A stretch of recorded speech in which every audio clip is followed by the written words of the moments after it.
HR told me I was being paranoid. They said the new temp, David, was just eager.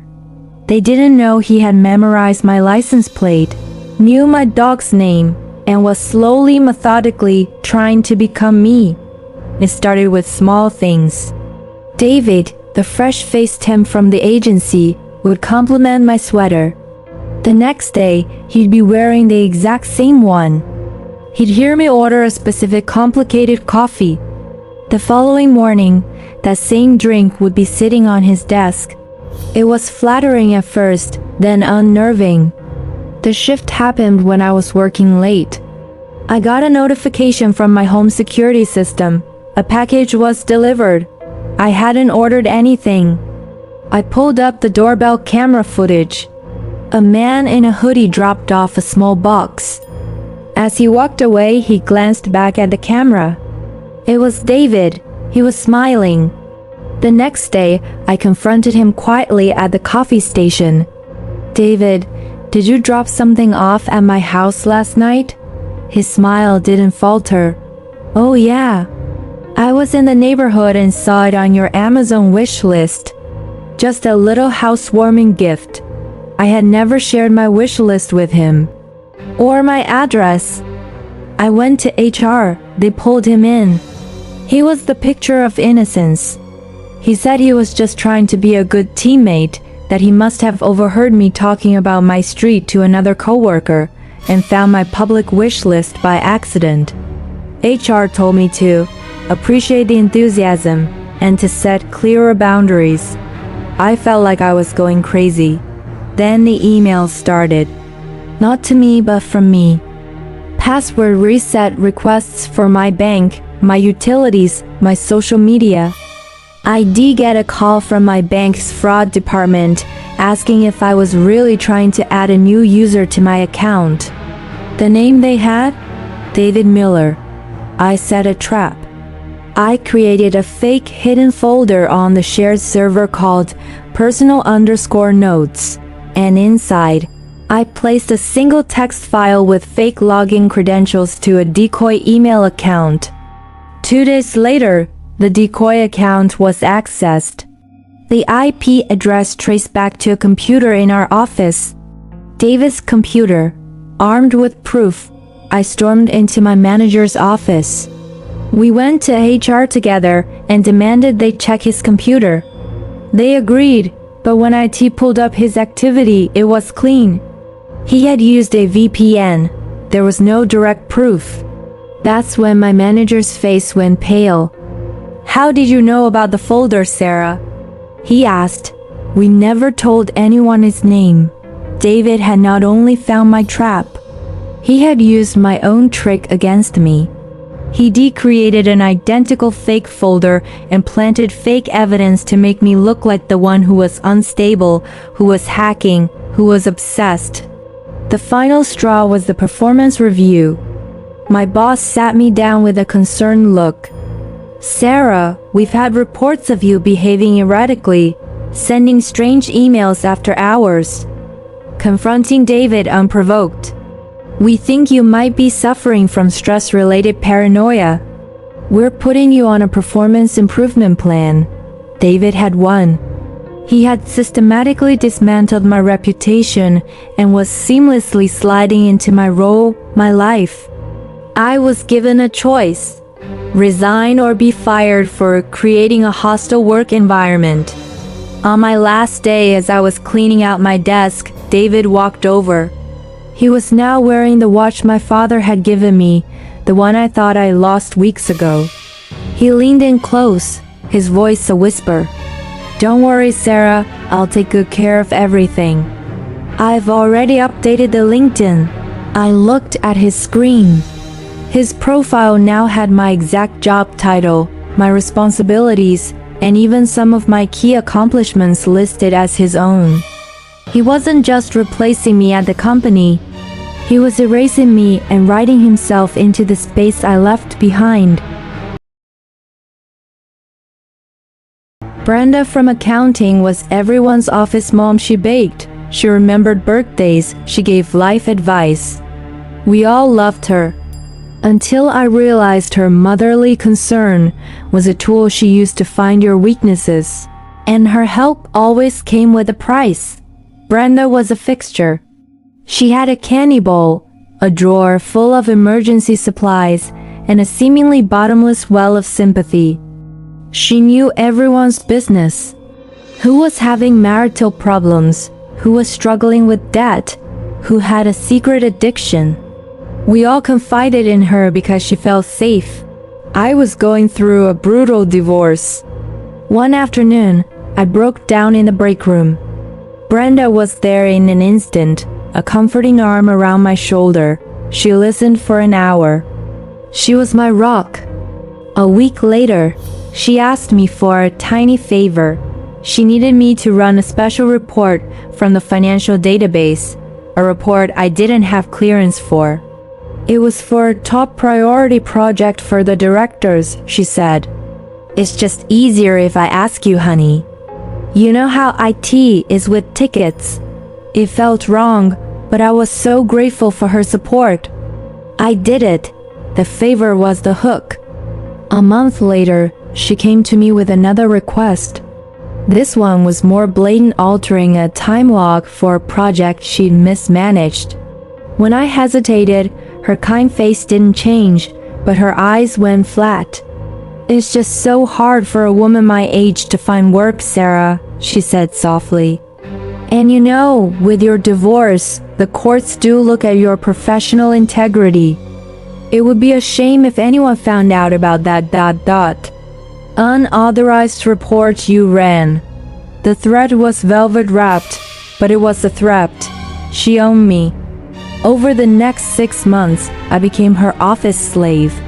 I did her work, covered her mistakes, and even started giving her a portion of my bonus, what she claimed was to help fund a team-building event that never materialized. I wasn't the only one. I started noticing the patterns. Mark in sales, who had confided in her about his gambling problem, was now her personal chauffeur some evenings. Chloe in marketing, who was hiding a pregnancy, was suddenly doing all of Brenda's creative work. Brenda had built a silent, terrified network of indentured servants. We were all too scared to talk, because she knew the one thing that could destroy each of us. The breaking point came when she demanded I frame a young, ambitious coworker for a data breach that she herself had orchestrated. He's a threat to the team's culture, she said sweetly.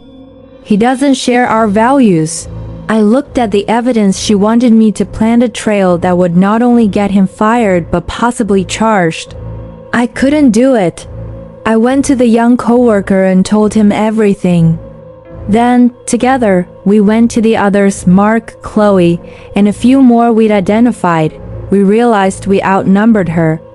We scheduled a meeting with HR and the head of security, all of us together. We presented our evidence, emails, recordings, financial records. We showed how she was blackmailing at least 7 people. Brenda was fired that day. As security escorted her out, she didn't look angry. She looked at us, her children, with a profound, chilling disappointment. You'll all fail without me, she said calmly. I was the glue, and in a way, she was right. The office was never the same. The candy bowl was gone. The trust was shattered. We had gotten rid of the monster, but she had taught us a terrible lesson about the price of kindness in a place where everyone has something to hide. Our fully remote team hired a new developer named Arthur. He was brilliant, but he only communicated by text. His camera was always off, and his work was logged between 2 a.m. and 5 a.m. We thought he was just a night owl. Then the CEO got an email from Arthur's account, timestamped 1987. When the pandemic hit, our tech company went fully remote. Hiring became global. That's how we found Arthur. His resume was impeccable, decades of experience with legacy systems we still used. His interview was a series of incredibly detailed text-based chats. He said he had a speech impediment and preferred not to use video or voice. We didn't question it. Talent was talent. Arthur was a machine. He solved problems that had stumped us for months. His code was clean, elegant, and perfectly documented. But his habits were bizarre. He was only active in the company Slack during the dead of night. His messages were always perfectly composed, but they had a strange, formal quality, like they were written by a scholar from another century. The first real red flag was the payroll discrepancy. He had no bank account on file. His pay was being routed to a P.O. box in a town that, according to Google Maps, didn't exist. When our finance manager asked him about it, he replied, "Disregard. An error on my part. Rectified." The next day, the P.O. box was gone, replaced by a standard routing number. Then came the email to the CEO. It was a suggestion for optimizing a core database function, written in a programming language that was largely obsolete. The email header, which our sysadmin dug into out of sheer curiosity, had a timestamp origin that placed its sending server in 1987. We held an emergency video call, the whole team cameras on. Everyone was freaked out.